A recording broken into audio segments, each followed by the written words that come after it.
प्यारे विद्यार्थियों और युवा साथियों, मेरा प्यार भरा नमस्कार।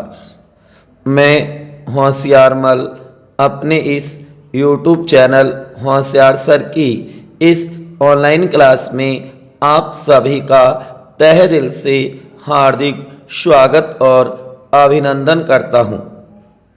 मेरे प्यारे विद्यार्थियों को बताना चाहूँगा कि हमने BA पार्ट 3 ये कहो कि राजनीति विज्ञान फर्स्ट जो बुक है पाश्चात्य राजनीतिक विचारक, उसकी पहली यूनिट ही देख रही हैं, जिसकी हमने शुरुआत कर दी है।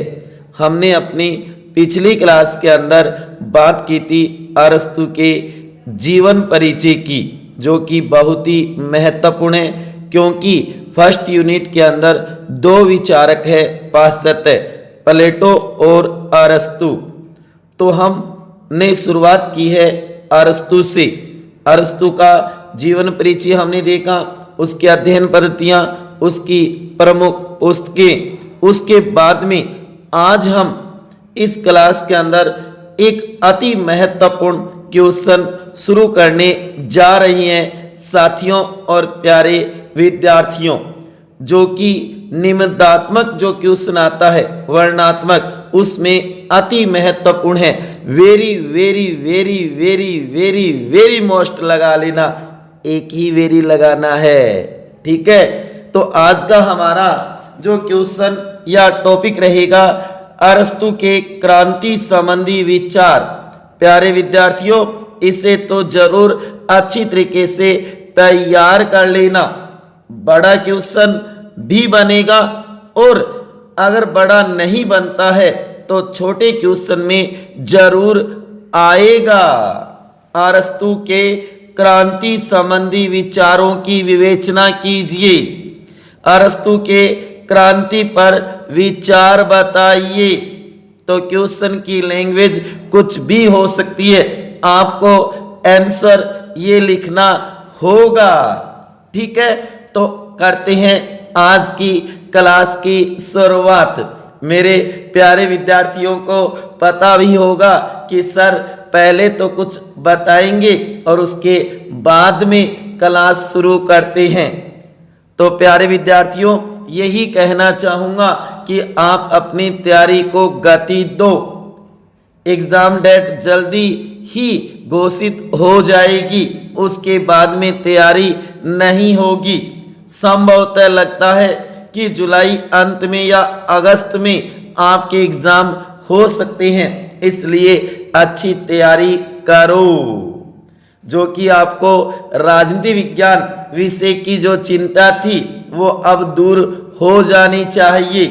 जो कि हमने राजनीति विज्ञान विषय का जो सिलेबस है उसके अकॉर्डिंग टॉपिक शुरू कर दिए हैं, जो कि आज हमारी ये दूसरी क्लास है।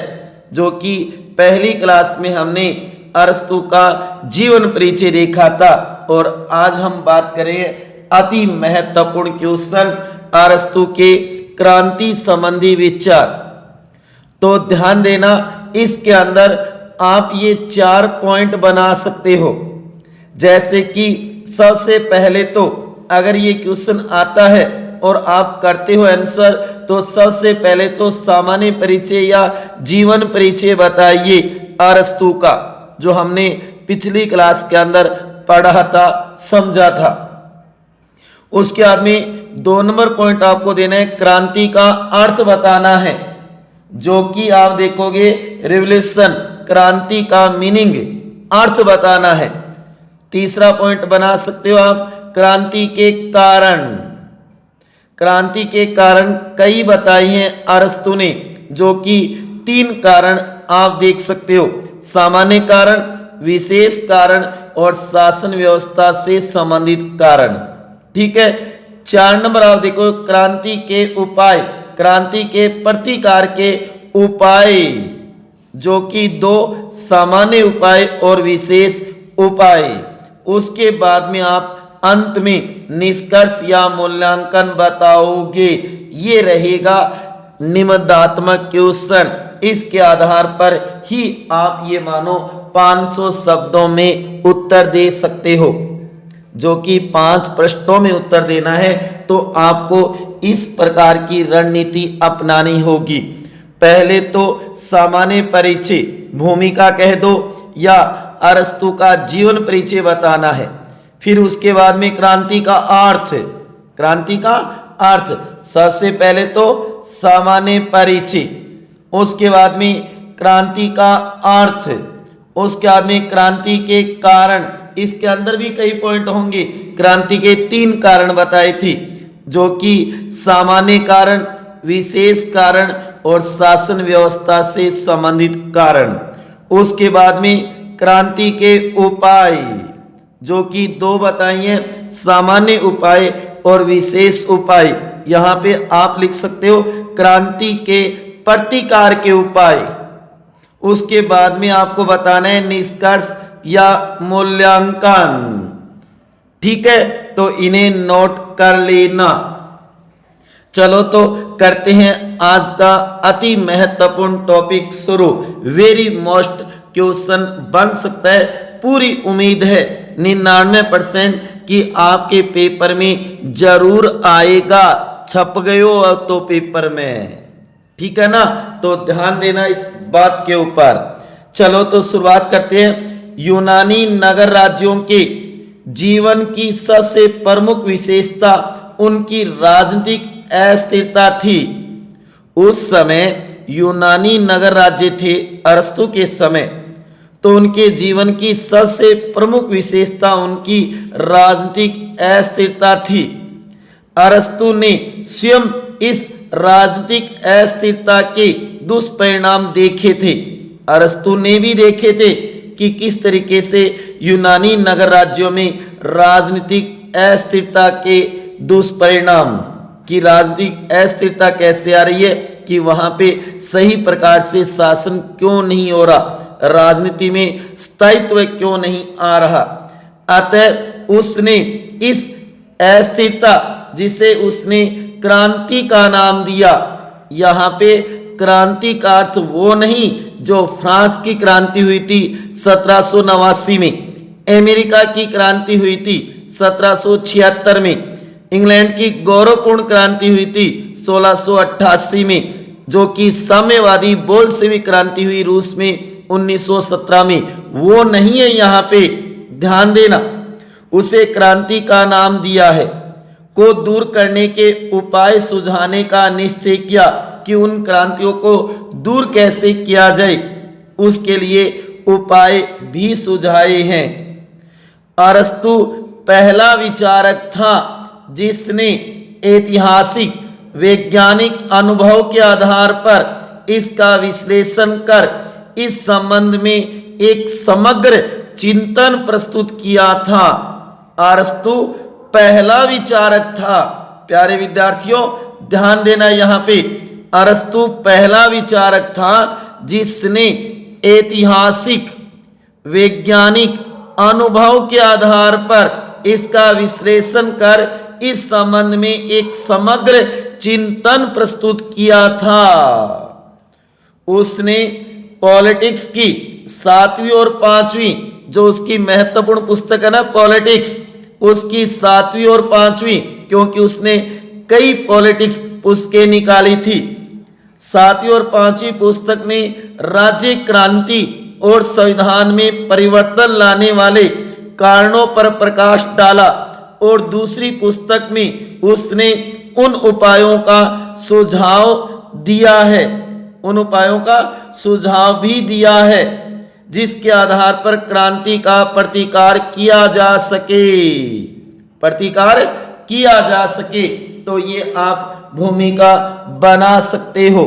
याद रखना, अरस्तु के क्रांति संबंधी जो विचार है, जो इसका ये सिद्धांत है, जो इसका अति महत्वपूर्ण सिद्धांत कह सकते हैं, इस सिद्धांत को स्वर्णिम मध्यमान का सिद्धांत कहा जाता है। नोट करो इस बात को। इस सिद्धांत को, कौन सा, क्रांति संबंधी को स्वर्णिम मध्यमान का सिद्धांत कहा जाता है, जो कि डॉक्ट्रिन ऑफ गोल्डन मैन। ध्यान देना इस बात पे, डॉक्ट्रिन ऑफ गोल्डन मैन के नाम से भी जाना जाता है। तो इसे नोट कर लो, साथ साथ में समझ में तो आ रहा है ना। आज का हमारा टॉपिक क्या है? अरस्तु के क्रांति संबंधी विचार, अरस्तु के क्रांति पर विचार। ठीक है, तो पहले सामान्य परिचय बताना होगा और उसके बाद में क्रांति का अर्थ बताना होगा, फिर कारण, फिर उपाय, फिर निष्कर्ष और मूल्यांकन। तो ये हमने भूमिका देखी। इसी में देखो, अरस्तु के क्रांति, उसके कारणों और प्रतिकार के उपायों का विवेचन ऐतिहासिक अध्ययन और पर्यवेक्षण के आधार पर किया है। उसने 158 नगर राज्यों के संविधानों का अध्ययन किया है। उसी के आधार पे क्रांति का अर्थ, उसके कारण और उसके प्रतिकार के उपायों का विवेचन ऐतिहासिक अध्ययन और पर्यवेक्षण के आधार पर किया है। तो ये भूमिका के बतौर आप बना सकते हो, तो इसे आप नोट कर लेना। उसके बाद में देखो, यहां आप अपना पहला पॉइंट या दूसरा पॉइंट कह सकते हो, क्रांति का अर्थ। यहां से आप अर्थ पॉइंट ले सकते हो। अरस्तु शासन या संविधान में किसी भी प्रकार के सामान्य या आधारभूत परिवर्तन को ही क्रांति कहता है। अरस्तु शासन या संविधान में किसी भी प्रकार के, चाहे वो सामान्य हो या आधारभूत परिवर्तन को ही क्रांति कहता है, न कि फ्रेंच या साम्यवादी क्रांति का अर्थ है। इससे अर्थ नहीं लेता। उसका कहने का मतलब है कि संविधान में जो परिवर्तन होता है वही क्रांति है। कहने का मतलब है, अरस्तु के अनुसार शासन प्रणाली यानी संविधान में परिवर्तन ही क्रांति है। चाहे आप देखोगे राजतंत्र से निरंकुश तंत्र आना क्रांति है, परिवर्तन छोटा हो या बड़ा क्रांति कहलाएगा। परिवर्तन कैसा भी हो, छोटा हो या बड़ा हो, उसे क्रांति ही कहा जाएगा।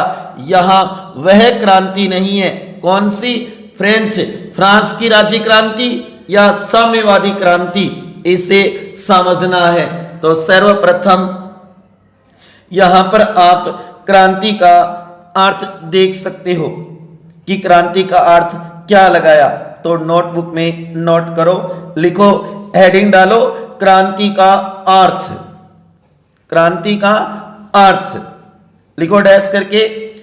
अरस्तु शासन या संविधान में, अरस्तु शासन या संविधान में किसी भी प्रकार के सामान्य या आधारभूत परिवर्तन को ही क्रांति कहता है। आधारभूत परिवर्तन को ही क्रांति कहता है, न कि फ्रेंच या साम्यवादी क्रांति का अर्थ। अरस्तु के अनुसार शासन प्रणाली यानी संविधान में परिवर्तन ही क्रांति है। परिवर्तन ही क्रांति है। परिवर्तन छोटा हो या बड़ा क्रांति है। परिवर्तन छोटा हो या बड़ा क्रांति है। तो इसे नोट कर लिया होगा आपने। तो जैसे मैं बोलता हूं मौखिक, उसे आप नोट कर लेना। हो सकता है इसके अंदर आपको स्पष्ट न दिख रहा हो, लेकिन जो मैं बोल रहा हूं उसे आप नोट कर लेना। ठीक है, आगे देखो।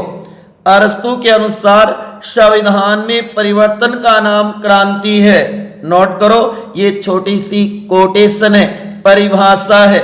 लिखो, अरस्तु के अनुसार, अरस्तु के शब्दों में डैश करके इन्वर्टेड कॉमा में आपको लिखना है संविधान में परिवर्तन, संविधान में परिवर्तन का नाम क्रांति है।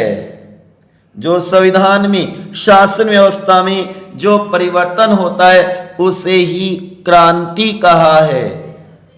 यहां पे फ्रांस या साम्यवादी क्रांति नहीं माना गया है। ठीक है, अब आपके सामने अगला पॉइंट, क्रांति के कारण। डालो हेडिंग, क्रांति के कारण। अरस्तु ने क्रांति के कारण क्या बताए हैं? ध्यान देना कि हम बात करें अरस्तु के क्रांति संबंधी विचार, जो बहुत ही महत्वपूर्ण है, क्योंकि अरस्तु पहला विचारक था जिसने ऐतिहासिक वैज्ञानिक अनुभव के आधार पर इसका विश्लेषण कर इस संबंध में एक समग्र चिंतन प्रस्तुत किया था। क्रांति से संबंधित इसी सिद्धांत को स्वर्णिम मध्यमान का सिद्धांत भी कहा जाता है, क्योंकि आप देखोगे क्रांति पे सर्वप्रथम जो विचार दिए वो अरस्तु ने ही दिए थे। तो हमने सामान्य परिचय भूमिका देखी, उसके बाद में अर्थ, उसके बाद में हम बात करें क्रांति के कारण।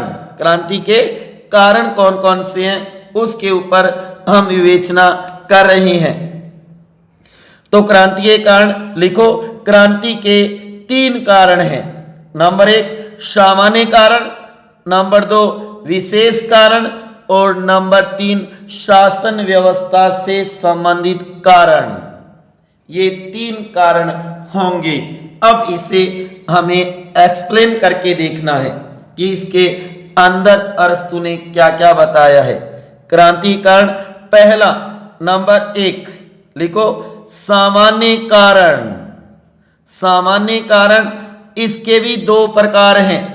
सामान्य कारण अरस्तु ने निम्न बताई है, पहला असमानता और दूसरा अन्याय।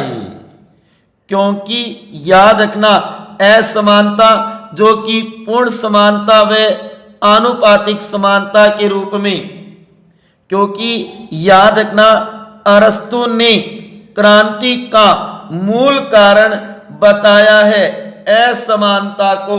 ये छोटा क्वेश्चन बन सकता है कि अरस्तु ने क्रांति का मूल कारण किसे बताया है? असमानता को बताया है। मूल कारण किसे बताया है? असमानता को बताया है। तो ये आपको नोट करना होगा, अति महत्वपूर्ण है, अति महत्वपूर्ण कहा जा सकता है। उसके बाद में देखो, सामान्य कारण में ही है 2 नंबर अन्याय, जो कि आप देखोगे अन्याय में कहा है कि असंतोष क्रांति को जन्म देता है। असंतोष जो होता है वो क्रांति को जन्म देता है। चाहे आप देखोगे कम व ज्यादा मिलने से अन्याय होता है, कम और ज्यादा मिलने से अन्याय होता है जो क्रांति पैदा करता है। किसी को कम मिल गया तो वो ज्यादा के लिए क्रांति करेगा कि मेरे साथ अन्याय हुआ है। किसी को ज्यादा मिल गया, किसी को कम मिला है, वो भी अन्याय है, तो इससे क्रांति पैदा होती है। तो याद रखना, सामान्य 2 कारण बताए हैं, पहला असमानता और दूसरा अन्याय। इन दोनों से क्रांति होती है, क्योंकि जब समानता नहीं होगी, असमानता होगी, चाहे वो पूर्ण समानता के रूप में मान लो, चाहे आनुपातिक समानता के रूप में मान लो, असमानता ही क्रांति का मूल कारण है। अन्याय भी है, क्योंकि जब असंतोष, जनता में असंतोष हो जाए, किसी को कम किसी को ज्यादा मिल जाए, तो वो अन्याय माना जाएगा और वहीं क्रांति पैदा होती है, उससे झगड़ा होगा, क्रांति होगी, याद रखना रिवोल्यूशन होगा। ठीक है, उसके बाद में विशेष कारण नंबर दो विशेष कारण। विशेष कारण, सामान्य कारण के बाद विशेष कारण भी बताए हैं कि क्रांति के विशेष कारण क्या हैं। इसको भी कई भागों में बांटा है, कई विशेष कारण बताए हैं। जैसे कि सर्वप्रथम नंबर 1, सम्मान या लाभ की लालसा, ये भी क्रांति का कारण है, क्योंकि कई बार आपने देखा होगा जनता सम्मान के लिए या लाभ की लालसा के लिए भी क्रांति करती है, लालच के लिए भी क्रांति हो जाती है। नंबर 2, धृष्टता के कारण भी क्रांति होती है, क्योंकि कई धृष्ट व्यक्ति, धूर्त व्यक्ति या आप कहोगे चापलूस व्यक्ति होते हैं, छल कपट वाले व्यक्ति होते हैं, वो भी क्रांति करते हैं। नंबर 3, भय भी क्रांति का कारण है, भय से भी क्रांति होती है। उसके आगे नंबर 4, घृणा, ये भी क्रांति का कारण है। किसी से द्वेष हो जाए, घृणा हो जाए, ईर्ष्या हो जाए, वैमनस्य हो जाए, ये भी घृणा भी ये मानो क्रांति का कारण है। नंबर 5, प्रमाद, आलस्य, प्रमाद भी क्रांति का कारण माना जाता है, क्रांति का कारण माना जाता है। वैसे तो हमने देखा कि क्रांति का सबसे मूल कारण असमानता है, लेकिन विशेष कारणों में भी कई कारण बताए हैं।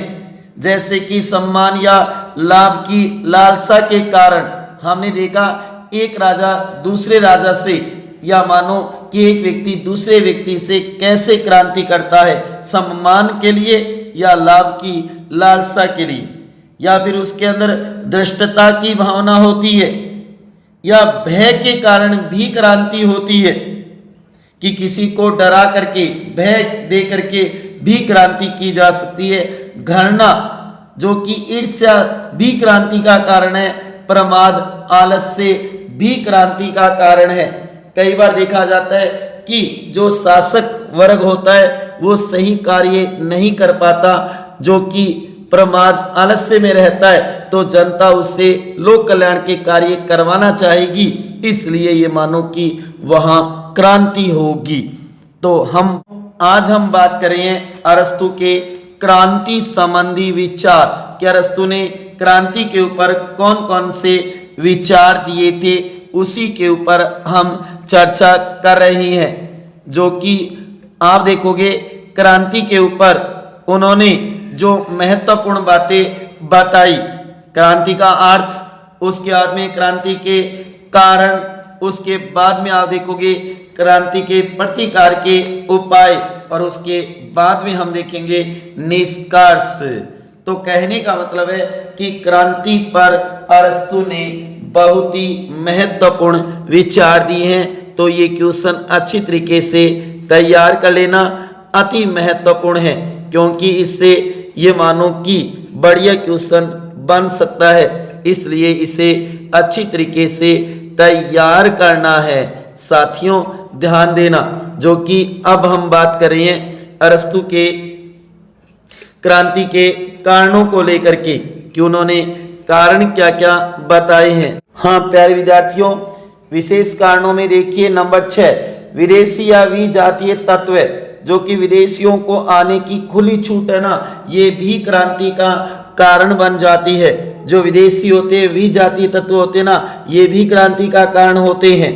जैसे कि भारत में 1857 की क्रांति या हमारा स्वतंत्रता संग्राम, इसी के आधार पे हम देख सकते हैं, क्योंकि वह विदेशी थे, विजातीय थे, इसलिए हमने क्रांति की थी। जैसे कि अरस्तु कहता है कि नस्लीय अनेकता क्रांतियों की जन्मस्थली होती है।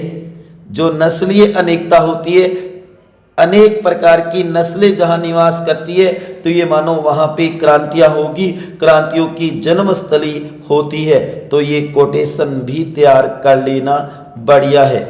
उसके बाद में क्षुद्र घटनाएं, जैसे कि छोटे छोटे परिवर्तन की उपेक्षाएं, मान लो छोटे छोटे परिवर्तन होते हैं, उनकी उपेक्षाएं कर ली जाती है, उसकी तरफ ध्यान नहीं दिया जाता है, तो वो भी ये मानो कि क्रांति का रूप ले लेती है, तो ये भी क्रांति का कारण है।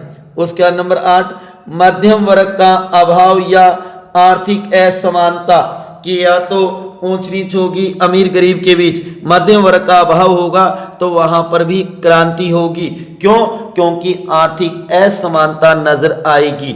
एक मान लो अमीर है और एक गरीब है, क्योंकि कहा भी जाता है ना कि लोकतंत्र को भ्रष्ट कौन बनाता है? कहने का धनवानों का धन और निर्धनों की निर्धनता लोकतंत्र को भ्रष्ट बना देती है। उसके बाद में नंबर 9, परस्पर विरोधी वर्गों का संतुलित होना, परस्पर जो विरोधी वर्ग होते ना उनका संतुलित होना भी क्रांति को जन्म देता है। ये भी विशेष कारण है, क्योंकि जब ये मानो दो विरोधी वर्ग होते हैं उनमें संतुलन आ जाता है परस्पर, तो ये मानो जनता क्या करेगी? क्रांति करेगी। उसके बाद में नंबर 10, नागरिकों को उच्च पद देने में असावधानियां, जो वहां के रहने वाले जो नागरिक होते ना उनको उच्च पद नहीं दिए जाते, असावधानियां रखी जाती है, तो वहां पर भी क्रांति होती है, क्योंकि नागरिक उच्च पद चाहेगा जबकि वहां उच्च पद नहीं मिलता है, तो ये मानो नागरिक जनता प्रजा क्रांति करेगी। तो ये 10 हम देख सकते हैं विशेष कारण है। सामान्य कारण में तो 2 ही याद रखने, असमानता और अन्याय, जबकि विशेष कारणों में ये 10 पॉइंट आप चाहो तो बना सकते हो और वैसे चाहो तो थ्योरिकल सीधे भी लिख सकते हो। चाहे इसके अंदर सम्मान या लाभ की लालसा आप कह सकते हो, धृष्टता आप कह सकते हो, घृणा है, प्रमाद है, तो ये सभी क्या है? विदेशी विजातीय तत्व है। आपको छोटे छोटे परिवर्तन की उपेक्षाएं, क्षुद्र घटनाएं, क्या कह सकते हो? क्षुद्र घटनाएं भी नाम दे सकते हो इसे। वहीं मध्यम वर्ग का अभाव है, आर्थिक असमानता है, परस्पर विरोधी वर्गों का संतुलित होना है, नागरिकों को उच्च पद देने में असावधानी है, ये सभी विशेष कारण माने जाते हैं क्रांति के। उसके बाद में नंबर 3, पहला सामान्य कारण, दूसरा विशेष कारण, अब तीसरा है विभिन्न राज्यों या शासन प्रणालियों में क्रांति के विशेष या विशिष्ट कारण, शासन प्रणालियों से संबंधित कारण, जैसे कि निरंकुश तंत्र या एक तंत्र में क्रांति है, कुलीन तंत्र में है, धनिक तंत्र में है, संवैधानिक तंत्र में है, लोकतंत्र में है, राजतंत्र में क्रांति। धीरे धीरे यह निरंकुश तंत्र में बदल जाता है जो कि अत्याचार करता है। इसी प्रकार क्रांति का रूप बढ़ता जाता है। तो ध्यान देना, यहाँ पे सबसे पहले निरंकुश तंत्र, जिसे एक तंत्र में क्रांति कह सकते हो, कुलीन तंत्र में भी क्रांति होगी, धनिक तंत्र में भी होगी, संवैधानिक तंत्र में भी होगी, लोकतंत्र में भी होगी, राजतंत्र में भी क्रांति होगी, क्योंकि ये काल चक्कर चलता रहेगा। जैसे कि प्यारे विद्यार्थियों, हम अगली क्लास के अंदर एक और अति महत्वपूर्ण क्वेश्चन देखेंगे अरस्तु के द्वारा, संविधानों का वर्गीकरण। अरस्तु शासन प्रणालियों को ही संविधान कहता है, चाहे हम कहेंगे सरकार को लेकर के, शासन को लेकर के, और कहा भी जाता है ना कि अरस्तु को इस वर्गीकरण के कारण ही राजनीतिक वैज्ञानिक कहा जाता है, जो कि हम अगली क्लास के अंदर इसके ऊपर विस्तार से चर्चा करेंगे। तब आपके ये तीसरा पॉइंट एकदम क्लियर हो जाएगा, क्योंकि अरस्तु ने जो वर्गीकरण किया उसके 2 आधार माना, एक तो संख्या और दूसरा शासन का उद्देश्य या लक्ष्य। पहला आप देखोगे कि संख्या, एक व्यक्ति का जो शासन होगा उसको 2 रूप दे दिए, एक सामान्य स्वाभाविक रूप और दूसरा विकृत या भ्रष्ट रूप। जो कि एक व्यक्ति का शासन है, अगर वो जनता के हित में है तब तक तो वह राजतंत्र होगा, लेकिन जब वह अपने हित में काम करने लग जाएगा तो निरंकुश तंत्र बन जाएगा। तब क्या बन जाएगा? धीरे धीरे निरंकुश तंत्र बन जाएगा, तभी तो जनता क्रांति करेगी। एक व्यक्ति का जो शासन होता है उसका सामान्य रूप क्या होगा, स्वाभाविक रूप क्या होगा, राजतंत्र, क्योंकि वह जनता के हित में, जन कल्याण में कार्य कर रहा है। लेकिन जब वह अपने हित में, अपने स्वार्थ के हित में कार्य करने लग जाएगा तो उसका विकृत भ्रष्ट रूप सामने आएगा, निरंकुश तंत्र। तो बताओ उस समय क्रांति होगी कि नहीं होगी? हाँ जी, क्रांति होगी उस समय। उसके बाद कुछ व्यक्तियों का शासन आएगा। अगर वह जनता के हित में करेगा तो उसे कुलीन तंत्र या अभिजात तंत्र कहा जाएगा, सामान्य रूप। लेकिन जब वह अपने स्वार्थ के लिए, अपने हित के लिए काम करने लग जाएगा तो वही बन जाएगा गुट तंत्र या वर्ग तंत्र या धनिक तंत्र। अब वहां पर भी क्रांति होगी। तो कहने का मतलब है कि शासन प्रणालियों में क्रांति जरूर होती है। उसके बाद में आएगा बहुत लोगों का शासन, बहुत सारे लोगों का शासन।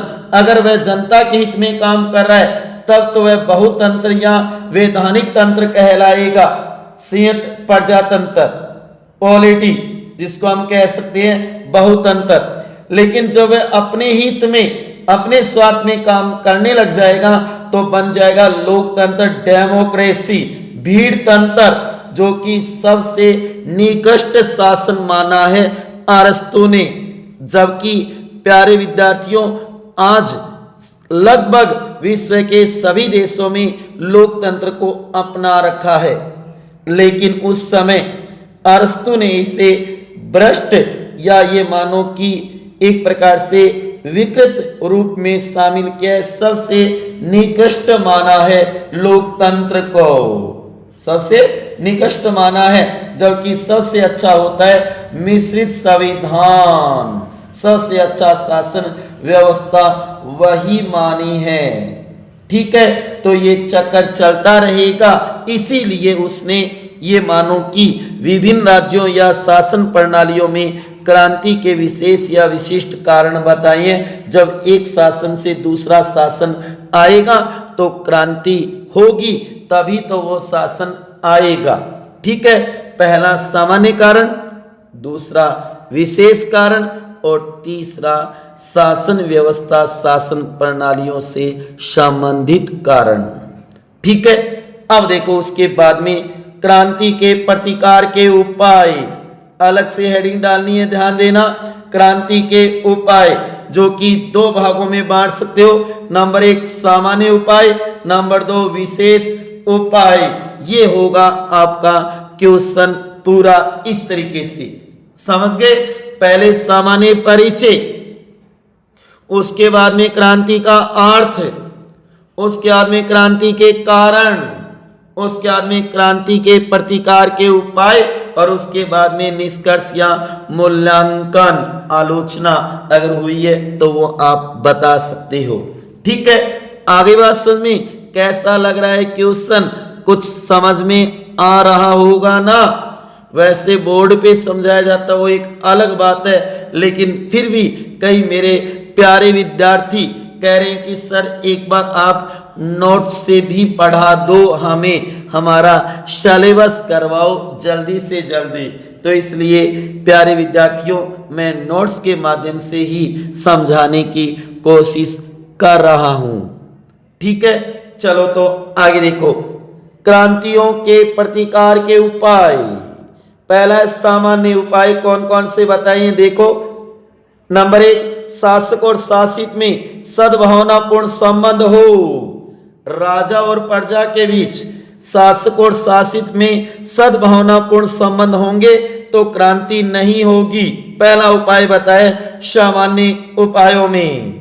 नंबर 2 नागरिकों को संविधान की भावना के अनुरूप शिक्षित करना, जैसा हमारा संविधान है उसके अकॉर्डिंग ये मानो जनता एक प्रकार से चले, उसके अनुरूप शिक्षित किया जाए तो क्रांति नहीं होगी। अगर हमारा संविधान सभी को बताया जाए कि इसके अंदर किस तरीके की व्यवस्था प्रावधान है तो ये मानो क्रांति नहीं होगी। पहला आपने देखा शासक और शासित में सद्भावनापूर्ण संबंध होंगे तो क्रांति नहीं होगी। नंबर 2 नागरिकों को संविधान की भावना के अनुरूप शिक्षित करना, ही ये मानो क्रांति का उपाय है, क्रांति नहीं होगी। नंबर 3, कानून का पालन। अगर जनता कानून का पालन करे, विधि का पालन करे सभी, तो भी क्रांति नहीं होगी, क्योंकि कानून के भय से ये मानो जनता सही तरीके से कार्य कर सकेगी, सरकार भी सही तरीके से कार्य कर सकेगी। तो कानून का पालन किया जाए तो जनता क्रांति नहीं करेगी। नंबर 4, राजनीतिक सत्ता पर एकाधिकार नहीं। राजनीतिक सत्ता पर किसी एक वर्ग विशेष का एकाधिकार नहीं होना चाहिए। बार बार से समाज के सभी वर्गों को राज व्यवस्था में भागीदार बनाया जाना चाहिए, जिससे क्या क्रांति नहीं होगी। उसके बाद में नंबर 4, भ्रष्टाचार रहित शासन होना चाहिए। जो शासन करें हमारे राजनेता, जो हमारा शासन है वो भ्रष्टाचार रहित होना चाहिए, भ्रष्टाचार से मुक्त होना चाहिए, उसके अंदर भ्रष्टाचार नहीं होना चाहिए, जिससे जनता क्रांति नहीं करेगी। ये उपाय भी बताया है। नंबर 6, विभिन्न वर्गों में संतुलन। जो भी समाज के विभिन्न वर्ग है ना, उनके अंदर संप्रदाय मान लो, वर्ग मान लो, धर्म मान लो, उन सभी में संतुलन कायम होना चाहिए। ये नहीं किसी एक धर्म को बढ़ावा दिया जाए और दूसरे की आलोचना की जाए, हीन दिखाया जाए, ऐसा नहीं होना चाहिए। इसलिए विभिन्न वर्गों में संतुलन होगा तो ये मानो क्रांति नहीं होगी। उसके बाद में नंबर 7, विदेशियों की उच्च पदों पर नियुक्ति नहीं।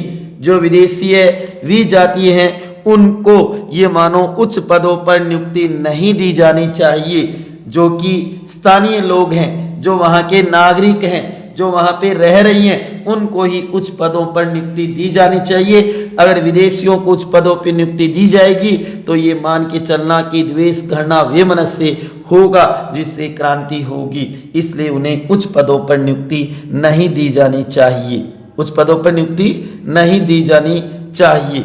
ठीक है। उसके आगे देखो आगे, जो कि नंबर 8, छोटे और महत्वहीन समझे जाने वाले परिवर्तनों पर दृष्टि। सरकार, राज्य या संविधान को जो भी छोटी छोटी घटनाएं होती है, जो महत्वहीन है, जिनका कोई महत्व भी नहीं है, लेकिन उसे समझे जाने वाले परिवर्तनों पर दृष्टि ध्यान देना चाहिए, क्योंकि वही छोटी छोटी घटनाएं आगे चल करके क्रांति का रूप ले लेती है। इसलिए छोटी घटनाएं, महत्वहीन जो समझी जाने वाले परिवर्तन है, उसके ऊपर गौर करना चाहिए, ध्यान देना चाहिए। ठीक है। उसके बाद में नंबर 9, बाहरी आक्रमण का भय खड़ा करना। ये भी देखो सामान्य उपाय है कि बाहरी आक्रमण का भय खड़ा कर दिया जाए जनता के बीच में, तो वो क्रांति नहीं करेगी, क्योंकि सभी जनता का ध्यान बाहरी आक्रमण पर रहेगा। जैसे कि ये मान लो कि भारत में राष्ट्रीय एकता, राष्ट्रीय एकीकरण लाना है पूरी तरीके से, तो ये मानो कि पाकिस्तान के आक्रमण का भय खड़ा कर दिया जाए तो सभी में देशभक्ति आ जाएगी। तो यहाँ पे आंतरिक कलह नहीं होगा, आंतरिक संघर्ष नहीं होगा, क्रांति नहीं होगी, क्योंकि संपूर्ण ध्यान किसकी तरफ होगा? बाहरी आक्रमण की तरफ होगा। तो इसलिए कहा है अरस्तु ने कि बाहरी आक्रमण का भय खड़ा करना भी ये मानो कि क्रांति के प्रतिकार का उपाय है। डरा करके रखना, समझ गए ना, डरा करके रखना एक तरीके से। तो ये मानो कि शासक के विरुद्ध क्रांति करने की जनता के दिमाग में आएगी नहीं बात। ठीक है। तो ये था सामान्य उपाय, प्रतिकार के उपाय कह सकते हो आप इसे। ठीक है, समझ गए। तो इस तरीके से आपको ये क्वेश्चन तैयार करना है। क्रांति संबंधी अरस्तु के विचार, क्रांति पे अरस्तु ने कौन कौन से विचार दिए हैं उसके ऊपर आपको ध्यान देना है। अति महत्वपूर्ण क्वेश्चन बन सकता है साथियों, इसलिए इसे जरूर तैयार कर लेना, क्योंकि ये क्वेश्चन जरूर आएगा और वैसे भी ये अति महत्वपूर्ण क्वेश्चन है। उसके बाद में देखो नंबर 2, विशेष उपाय, जो कि ध्यान देना प्रशासकीय कार्य निर्धन वर्ग को हो। अरस्तु कहता है कि एक सबल मध्यम वर्ग लोकतंत्र की रीढ़ है, कहने का मतलब है कि जो प्रशासकीय जो शासन के काम है ना वो निर्धन को दिए जाए, अमीर या शक्तिशाली को नहीं दिए जाना चाहिए। क्यों? क्योंकि एक संबल मध्यम वर्ग लोकतंत्र की रीढ़ होता है। उसके आगे देखो, धनिकों को उनकी संपत्ति की रक्षा का आश्वासन दिया जाना चाहिए सरकार या राज्य के द्वारा, तो भी क्रांति नहीं होगी। क्योंकि धनिक वर्ग ये सोचेगा कि हमारी संपत्ति की रक्षा की गारंटी राज्य या शासन या सरकार ले रही है, तो वो क्रांति कभी भी नहीं करेगा। तो धनिक पैसे वाले अमीर लोग, धनिकों को उनकी संपत्ति की रक्षा का आश्वासन दिया जाएगा, तो ये मानो क्रांति नहीं होगी। ठीक है, पहला तो है प्रशासकीय राजकीय सरकारी जो कार्य है ना उसमें निर्धन वर्ग को भागीदार बनाया जाना चाहिए। दूसरा है धनिकों को उनकी संपत्ति की रक्षा का आश्वासन दिया जाना चाहिए। उसके आगे देखो, बौद्धिक जीवन को नष्ट कर दिया जाना चाहिए। जो विचारशील व्यक्ति है, बौद्धिक जीवन है, जो कि जनता को ज्यादा जागरूक करते हैं, क्रांति के लिए भड़काते हैं, उसको नष्ट कर दिया जाना चाहिए। अपराधियों को कठोर दंड तथा व्यक्तियों को सम्मान और पुरस्कार देना चाहिए, जिससे क्रांति नहीं होगी। जो अपराधी है, जिन्होंने अपराध किया है, उन्हें तो कठोर से कठोर दंड या सजा दी जानी चाहिए। और जो आम व्यक्ति है, जिन्होंने अपराध को रोका है, अपराधियों को पकड़ा है, पकड़वाया है, तो उन्हें सम्मान और पुरस्कार देना चाहिए, जिससे राज्य में क्रांति नहीं होगी। उसके आदमी नागरिकों के भौतिक कल्याण का प्रयत्न करना चाहिए। नागरिकों का ज्यादा से ज्यादा भौतिक कल्याण किया जाना चाहिए राज्य या सरकार के द्वारा, शासन के द्वारा, तो ये मानो क्रांति नहीं होगी। क्योंकि नागरिकों को ज्यादा से ज्यादा सुविधाएं दी जाएगी, भौतिक कल्याण किया जाएगा, संसाधन दिया जाएगा, तो ये मानो जनता कभी भी क्रांति नहीं करेगी। उसके आदमी आगे धार्मिक कार्यों के प्रति उत्साह दिखाना, जो कि शासक कह दो, सरकार कह दो, शासन प्रणाली कह दो, धार्मिक कार्यों के प्रति भी उनका क्या होना चाहिए, एक प्रकार से उत्साह दिखाया जाना चाहिए। ये नहीं कि वो धर्म को इग्नोर कर दे, धार्मिक कार्यों की तरफ ध्यान न दे, तो जनता ये मानो क्रांति करेगी। इसलिए शासक को, शासन को, सरकार को धार्मिक कार्यों के प्रति उत्साह दिखाना जरूरी है, जिससे जनता ये सोचेगी कि सरकार हमारे साथ है, हमारे धर्म को मानती है। उसके बाद देखो, अरस्तु कहता है कि फूट डालो व राज्य करो या राज करो की नीति का पालन करना चाहिए। फूट डालो और राज करो की नीति का पालन करना चाहिए, ऐसा अरस्तु ने कहा है। शासक सच्चरित्र होना चाहिए तथा जनता से पुत्रवत आचरण करना चाहिए, तो ये मानो कभी भी क्रांति नहीं होगी। यहां पर हम देख सकते हैं आलोचना, मूल्यांकन या निष्कर्ष। सबसे पहले तो सामान्य परिचय, भूमिका या अरस्तु का जीवन परिचय। उसके बाद में क्रांति का अर्थ बताना है। उसके बाद में क्रांति के कारण बताने हैं, जो कि हम देखेंगे 3: सामान्य कारण, विशेष कारण, शासन व्यवस्था से संबंधित कारण। उसके बाद में क्रांति के प्रतिकार के उपाय या क्रांति के उपाय, जो कि 2: सामान्य उपाय और विशेष उपाय। और उसके बाद में अंत में लिखना है निष्कर्ष या मूल्यांकन। अगर अच्छे अंक लाने हैं तो ये मानो इस तरीके से आपको ये क्वेश्चन सेट करना है, तभी आप 5 प्रश्न भर पाओगे, 500 शब्द लिख पाओगे। थ्योरिकल क्वेश्चन बनेगा बड़ा। अरस्तु के क्रांति संबंधी विचार बताइए, अरस्तु के क्रांति पर विचार की विवेचना कीजिए। ठीक है, आगे देखो, तो हम बात कर रहे थे इसकी आलोचना है, मूल्यांकन। उसने क्रांति की जो परिभाषा दी है, क्रांति की जो परिभाषा दी है, कौन सी? अरस्तु के अनुसार शासन प्रणाली यानी संविधान में परिवर्तन ही क्रांति है। परिवर्तन छोटा हो या बड़ा, क्रांति ही माना जाएगा। तो कहने का मतलब यहाँ पे यही है की जो उसने क्रांति की परिभाषा दी है ना, ये जरूर ध्यान रखना।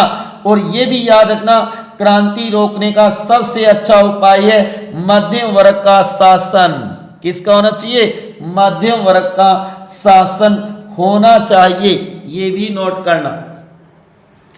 तो देखो, आलोचना या निष्कर्ष या मूल्यांकन, उसने क्रांति की जो परिभाषा दी है वह सही नहीं है, संविधान परिवर्तन नहीं है। संविधान कभी भी परिवर्तित नहीं होता, क्योंकि सरकार परिवर्तित होती है। याद रखना, स्थिरता की तीव्र अभिलाषा अरस्तु को रूढ़िवादी के साथ साथ सर्वाधिकारवादी भी बना देती है, सर्वाधिकारवादी भी बना देती है। इसीलिए तो इसकी आलोचना हुई है साथियों, प्यारे विद्यार्थियों, क्योंकि एक रूढ़िवादी के नाते अरस्तु क्रांति व परिवर्तनों के विरुद्ध था, जबकि याद रखना रेडिकल होने के नाते कार्ल मार्क्स क्रांति का प्रबल समर्थक था। क्रांति के मामले में अरस्तु यथास्थितिवादी है। उसका क्रांति के अध्ययन का उद्देश्य राजनीतिक स्थिरता के उपाय खोजना है, न कि क्रांतियों को बढ़ावा देना। क्योंकि आप देखोगे कि अरस्तु को रूढ़िवादी के साथ साथ सर्वाधिकारवादी बना देती है ये अभिलाषा, उसकी जो परिभाषा दी है। अरस्तु के अनुसार लोकतंत्र की अपेक्षा अभिजात तंत्र में क्रांति की संभावनाएं बहुत ज्यादा है। अभिजात तंत्र कौन सा होता है? कुछ व्यक्तियों का जो शासन होता है वो कहलाता है अभिजात तंत्र या कुलीन तंत्र सामान्य रूप तो, जबकि उसका विकृत या भ्रष्ट रूप बन जाता है गुट तंत्र, या हम कह सकते हैं वर्ग या धनिक तंत्र। तो उसमें क्रांति की संभावना ज्यादा होती है लोकतंत्र की अपेक्षा। तो प्यारे विद्यार्थियों, ये क्वेश्चन अच्छी तरीके से तैयार कर लेना। सर्वप्रथम तो अरस्तु का सामान्य जीवन परिचय बताना है, फिर क्रांति का अर्थ बताना है, उसके बाद में क्रांति के कारण, जो कि सामान्य में भी दो है, असमानता और दूसरा अन्याय। याद रखना, क्रांति का मूलभूत कारण है वो असमानता ही बताई है अरस्तु ने। उसके बाद में विशेष कारण, उसमें आप देख सकते हो कि 10 पॉइंट बताए गए हैं, चाहे वो सम्मान या लाभ की या लालसा की कह सकते हो, दृष्टता की कह सकते हो, घृणा, ईर्ष्या, इसकी आप कह सकते हो, भय है, प्रमाद है, विदेशी विजातीय तत्व है, छोटे छोटे परिवर्तनों की उपेक्षा, क्षुद्र घटनाएं हैं, मध्य वर्ग का अभाव या आर्थिक असमानता है, परस्पर विरोधी वर्गों का संतुलित होना है, नागरिकों को उच्च पद देने में असावधानी है। ये कुछ विशेष कारण हैं। उसके बाद में आपने देखा कि विभिन्न राज्यों या शासन प्रणालियों में जो क्रांति के विशेष या विशिष्ट कारण बताए थे, जो कि हमने देखा, जो हम आगे संविधानों के वर्गीकरण में भी देखेंगे। और उसके बाद में क्रांतियों के उपाय, क्रांति के प्रतिकार के उपाय, सामान्य उपाय और विशेष उपाय। तो प्यारे विद्यार्थियों, इस क्वेश्चन को अच्छी तरीके से तैयार कर लेना अति महत्वपूर्ण है। तो उम्मीद करूंगा, ये आशा करता हूं कि आपको ये टॉपिक अच्छी तरीके से समझ में आ गया होगा, ये वीडियो आपको अच्छा लगा होगा। इसलिए इसे ज़्यादा से ज़्यादा शेयर करना और लाइक करना मत भूलना। ठीक है साथियों, मिलते हैं अगली क्लास में एक नए टॉपिक के साथ, एक बढ़िया अच्छा क्वेश्चन और देखेंगे हम, जो कि संविधानों का वर्गीकरण, वो भी अति महत्वपूर्ण क्वेश्चन बन सकता है। ठीक है, तो इसी के साथ जय हिंद, जय भारत, वंदे मातरम। ठीक है साथियों और प्यारे विद्यार्थियों, पढ़ते रहो।